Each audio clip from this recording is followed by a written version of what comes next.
दोस्तों, आज से हजारों साल पहले दुनिया पर बसने वाले इंसान इस बात पर यकीन रखते थे कि हमारी ये ज़मीन इस कायनात में नज़र आने वाली हर चीज़ से बड़ी है। और ये भी माना जाता था कि सूरज और बाकी के सितारे ज़मीन के गिर्द चक्कर लगाते हैं। इस पर सवाल खड़ा करने वाले को कड़ी से कड़ी सज़ा सुना दी जाती थी, क्योंकि उनका ये मानना था कि इस पर सवाल उठाना गोया भगवान यानी खुदा को चैलेंज करना है। लेकिन वक्त के साथ साथ जैसे जैसे साइंस ने जन्म लिया तो हमें मालूम हुआ कि आखिर हमारी जगह इस कायनात में कहाँ है। नाजरीन, आज आप अपनी सारी परेशानियां भुलाकर हमारे साथ एक सफ़र पर चलिए, जिसको हम अपनी ज़मीन से लेकर कायनात के आखिरी हिस्से तक तय करेंगे। तो चलें इसका आगाज करते हैं।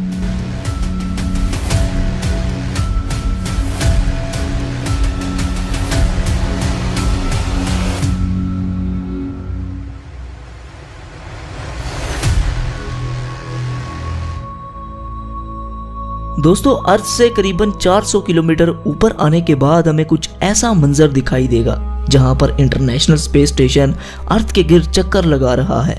ये इंसानों का स्पेस में बनाया गया सबसे बड़ा स्टेशन है, जिसे आपने कई हॉलीवुड मूवीज में भी देखा होगा। जमीन से आने वाले रॉकेट्स को स्पेस में अगर किसी इमरजेंसी का सामना करना पड़े तो ये इन्हें फ्यूल और बाकी चीजें प्रोवाइड करता है। आपको ये सुनकर हैरानी होगी कि इंटरनेशनल स्पेस स्टेशन करीबन 27,580 किलोमीटर फी घंटे की रफ्तार से जमीन के 24 घंटे में 16 चक्कर मुकम्मल कर लेता है। और अब हम लोग चांद पर पहुंच चुके हैं। चांद से आपको जमीन का नज़ारा कुछ ऐसा दिखाई देगा। चांद के सरफेस को देखकर ऐसा लगता है कि पिछले कई अरब सालों में इसने कई एस्ट्रॉइड्स की मार को झेला है।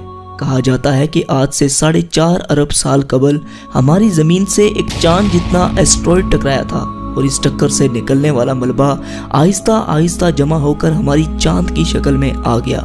ये जो कदमों के निशानात आप देख रहे हैं, ये नील आर्मस्ट्रॉन्ग और उनके साथी के हैं, जो 1969 में चांद पर एक मिशन के लिए आए थे। और ये निशानात तब तक कायम रहेंगे जब तक चांद कायम है, और शायद हमारे खात्मे के बाद तक कायम रहे, क्योंकि चांद पर एटमॉस्फेयर मौजूद ही नहीं है।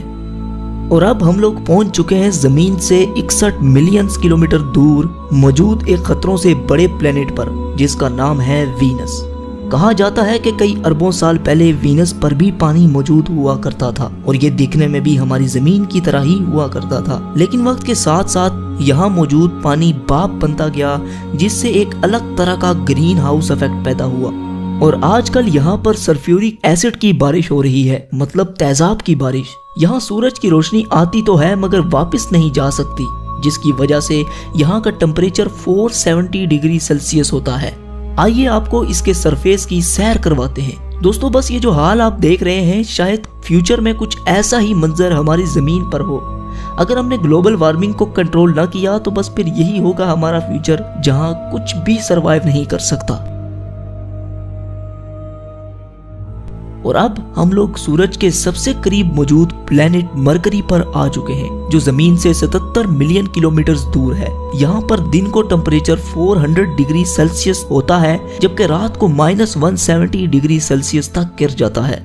और यह है सूरज, जो मरकरी से कुछ ऐसा दिखाई देता है, जिसकी वजह से सारे सोलर सिस्टम के प्लैनेट्स का एक अपना ऑर्बिट है, जिसकी ग्रेविटी से हमारा अर्थ और बाकी के प्लैनेट इसके गिर्द चक्कर लगाते हैं। हमारी जमीन से तकरीबन 150 मिलियन किलोमीटर दूर मौजूद ये सितारा इतना बड़ा है कि जिसमें न जाने कितने लाखों जमीनें समा सकती हैं। सूरज से निकलने वाली लपटें इतनी बड़ी होती हैं कि इसके सरफेस से हजारों किलोमीटर ऊपर तक चली जाती हैं। इसके करीब आज तक कोई भी नहीं पहुंच पाया, क्योंकि इसकी इतनी गर्माइश है कि कायनात की कोई भी चीज इसके करीब आते ही महज चंद ही माइक्रो सेकंड्स में पिघल जाएगी।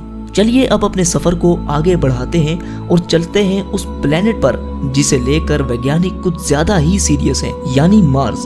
जी हाँ, हम मार्स पर पहुंच चुके हैं। यहाँ की मिट्टी लाल रंग की है, जिसकी वजह से इसे रेड प्लेनेट भी कहा जाता है। जमीन के बाद अगर किसी और प्लेनेट पर जिंदगी की उम्मीद लगाई जाए तो मार्स का नाम ही निकलकर सामने आएगा। कहा जाता है कि माजी में यहाँ पर भी नदियाँ, समुंदर और झील हुआ करते थे। यही वजह है कि साइंटिस्ट फ्यूचर में यहाँ पर बस्तियां बसाने के बारे में सोच रहे हैं।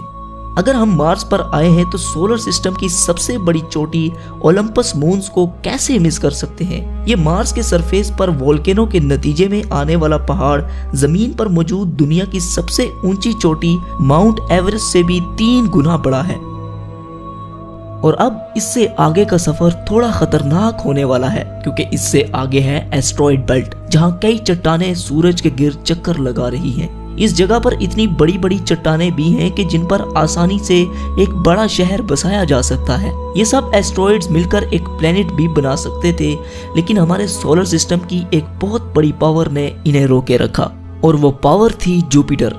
सोलर सिस्टम के सबसे बड़े प्लेनेट की ग्रेविटी ने इन्हें आपस में मर्ज नहीं होने दिया। अपने चंद बड़े और दर्जनों छोटे मून्स के साथ जुपिटर एक अलग ही सोलर सिस्टम की तरह है। अगर बाकी के प्लैनेट्स को मिला भी लिया जाए तब भी ये जुपिटर का मुकाबला नहीं कर सकते। ये इतना बड़ा है कि अगर 65% मजीद बड़ा हो जाए तो ये सूरज की तरह एक अलग सितारा बनकर सामने आएगा। जुपिटर के सरफेस पर मौजूद ये रेड स्पॉट एक बहुत बड़ा तूफान है जो कई हजार साल से चलता आ रहा है। ये धब्बा इतना बड़ा है कि इसमें 3 अर्थ समा सकते हैं। जुपिटर जमीन की तरह ठोस नहीं बल्कि एक गैसेस से भरा प्लेनेट है। अगर आप जुपिटर की सतह पर उतरेंगे तो इस पर खड़े नहीं हो सकते बल्कि इसके अंदर दसते चले जाएंगे। और अब हमारी अगली मंजिल है सैटर्न। सोलर सिस्टम का सबसे खूबसूरत प्लेनेट सैटर्न अपने शाही छल्लों की वजह से जाना जाता है, जो इसकी सतह से लाखों किलोमीटर ऊपर तक फैले हुए हैं। इस प्लेनेट को हमारे सोलर सिस्टम का ताज भी माना जाता है। करीबन 62 चांद सैटर्न का चक्कर लगाते हैं। इनमें टाइटन सबसे बड़ा और एक मशहूर चांद है। टाइटन का एक अपना एटमॉस्फेयर भी है और इसके सरफेस पर नदियां, समुंदर और झीलें भी मौजूद हैं, जो पानी के नहीं बल्कि नेचुरल गैस के हैं। बिल्कुल हमारे अर्थ की तरह नजर आने वाले इस चांद के बारे में अंदाजा लगाया जाता है कि जब कई अरब साल बाद सूरज एक रेड जायंट बन जाएगा तब टाइटन एक हैबिटेबल जोन में होगा, यानी टाइटन उस वक्त रहने के काबिल होगा। दोस्तों, हम बातों ही बातों में अपने घर से इतना दूर आ चुके हैं कि यहाँ से अर्थ कुछ ऐसा नजर आता है। इससे आगे है यूरेनस और नेपट्यून, जो हमारे अर्थ से कई बिलियन किलोमीटर दूर हैं। यही वजह है कि इनकी खोज टेलीस्कोप इजाद होने के बाद ही मुमकिन हो पाई। इन प्लैनेट से आगे है क्यूपर बेल्ट, जो पिछले एस्ट्रॉइड बेल्ट से 20 गुना चौड़ी और लगभग 200 गुना बड़ी है, जिसमें करोड़ों की तादाद में कॉमेट्स, पत्थर और बर्फ से बने ऑब्जेक्ट्स मौजूद हैं, और हमारा प्लूटो इन्हीं में से एक है। और अब हम इंटरस्टेलर स्पेस में दाखिल हो चुके हैं, जहां एक चीज ट्रेवल करती हुई दिखाई दे रही है, और वो है वॉयेजर 1 स्पेसक्राफ्ट। जी हाँ, आपको सुनकर हैरानी होगी, लेकिन इंसानों की बनाई गई ये वाहिद ऐसी चीज है जो सोलर सिस्टम से बाहर जा चुकी है। जमीन से तकरीबन 19 बिलियन किलोमीटर दूर जा चुके इस क्राफ्ट ने हमारे सोलर सिस्टम के कई राजों पर से पर्दा उठाया है। ये स्पेसक्राफ्ट तकरीबन 17 किलोमीटर फी सेकंड की रफ्तार से आगे बढ़ता चला जा रहा है। इसके बारे में हम आगे एक मुकम्मल वीडियो पर बात करेंगे। फिलहाल आगे बढ़ते हैं। दोस्तों, इस वक्त हम इतना दूर हैं कि यहाँ से सूरज एक छोटे से सितारे की तरह दिख रहा है। अर्थ पर सूरज की रोशनी तकरीबन 8 मिनट और 20 सेकंड में पहुंचती है, लेकिन यहाँ पर जहाँ इस वक्त हम मौजूद हैं, इस जगह सूरज की रोशनी पहुंचने में तकरीबन 1 साल लग जाता है। इससे आप अंदाजा लगा सकते हैं कि हम कितना दूर आ चुके हैं। यहाँ पर अरबों की तादाद में मौजूद कॉमेट्स इस बात को वाज़ेह करते हैं कि सूरज की ग्रेविटी अभी तक खत्म नहीं हुई। दोस्तों, कॉमेट्स का एक बहुत बड़ा बादल हमारे सोलर सिस्टम को घेरे हुए है, जिसे हम ओट क्लाउड कहते हैं। ये ओट क्लाउड खत्म होने के बाद सूरज की ग्रेविटी भी कमजोर पड़ जाती है, और अब हम जहाँ से गुजर रहे हैं यहाँ पर बिल्कुल अंधेरा छाया हुआ है। हम यहाँ पर अपनी आंखों से कुछ नहीं देख सकते, इसलिए यहाँ हमें देखने के लिए इंफ्रारेड विजन की जरूरत पड़ेगी। देखने पर यहाँ आपको अरबों की तादाद में तारे नजर आएंगे। वैसे तो हम बहुत दूर आ चुके हैं, लेकिन यूनिवर्स के मुकाबले में ये महज एक छोटा सा स्टेप है। लेकिन हम अपने करीबी सोलर सिस्टम की तरफ बढ़ते हैं, जिसका नाम है अल्फा सेंटोरी। यहाँ पर सूरज की किरणें 4 साल और 3 महीनों तक पहुँचती हैं। इसी सोलर सिस्टम में मौजूद एक प्लेनेट प्रोक्सिमा सेंटोरी के नाम से जाना जाता है, जो अर्थ ही की तरह हैबिटेबल जोन में है। अंदाजा लगाया जाता है कि शायद यहाँ पर एलियन लाइफ मौजूद हो सकती है। दोस्तों, ऐसे ही अरबों तारे हमारी मिल्की वे गैलेक्सी में मौजूद हैं, जिनकी सैर करना तो दूर की बात, इन्हें अपनी पूरी जिंदगी में गिनना भी लगभग नामुमकिन है। लिहाजा सफर को आगे बढ़ाने के लिए हम मिल्की वे गैलेक्सी से बाहर चलते हैं। ये है हमारी मिल्की वे गैलेक्सी, जिसमें न जाने कितने अरबों की तादाद में तारे मौजूद हैं, जिनमें से हमारा सूरज भी एक है। अगर लाइट भी हमारी मिल्की वे गैलेक्सी के एक कोने से दूसरे कोने तक ट्रैवल करे तो उसे भी 1 लाख से ज्यादा साल लग जाएंगे। और अब अपनी गैलेक्सी को छोड़कर हम इंटरगैलेक्टिक स्पेस में दाखिल हो चुके हैं, जहां हमारी मिल्की वे गैलेक्सी की तरह अरबों गैलेक्सीज मौजूद हैं, जिनमें हम अपनी गैलेक्सी को ढूंढ भी नहीं सकते। इन्हीं गैलेक्सीज के झुंड को एक लोकल ग्रुप कहते हैं। ये ग्रुप तकरीबन 10 मिलियन लाइट ईयर्स पर फैला हुआ है। आगे बढ़ने पर हमें ऐसे कई लोकल ग्रुप्स दिखाई दे रहे हैं। आप ये सुनकर हैरान होंगे, लेकिन ऐसे ही हजारों लोकल ग्रुप्स मिलाकर एक सुपर क्लस्टर बनाते हैं। यहाँ पर आकर अपना सोलर सिस्टम तो दूर की बात, बल्कि मिल्की वे गैलेक्सी को भी छोड़ें, यहाँ तो हमारा लोकल ग्रुप ही एक छोटे से तिनके के बराबर नजर आ रहा है। इससे आप अंदाजा लगा लें कि ये सुपर क्लस्टर कितना बड़ा है, जो कि 110 मिलियन लाइट ईयर्स पर फैला हुआ है। और ये भी हमारी यूनिवर्स के सामने एक छोटे से डॉट की मानिंद है, क्योंकि ऐसे 1 करोड़ सुपर क्लस्टर्स हमारी यूनिवर्स में मौजूद हैं। और ये है हमारा ऑब्जर्वेबल यूनिवर्स, क्योंकि इससे आगे ना तो हम देख सकते हैं और ना ही अंदाजा लगा सकते हैं। लेकिन सवाल ये है कि क्या यही है हमारी पूरी कायनात? क्या इसे ही हम अपनी पूरी यूनिवर्स समझें?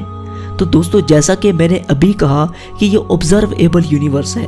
हम अपनी पूरी कायनात के बारे में जो कुछ भी जानते हैं वो सब इसके अंदर है।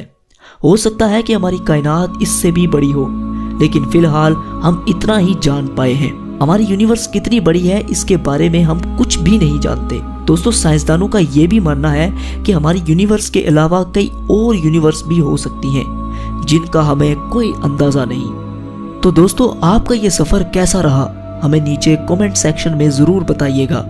जाने से पहले हमारे चैनल को सब्सक्राइब करके साथ मौजूद बेल के आइकन पर भी क्लिक कर दें। तो जब तक हमारी अगली वीडियो आती, तब तक के लिए आप अपना और अपने प्यारों का ख्याल रखिए। अल्लाह हाफिज।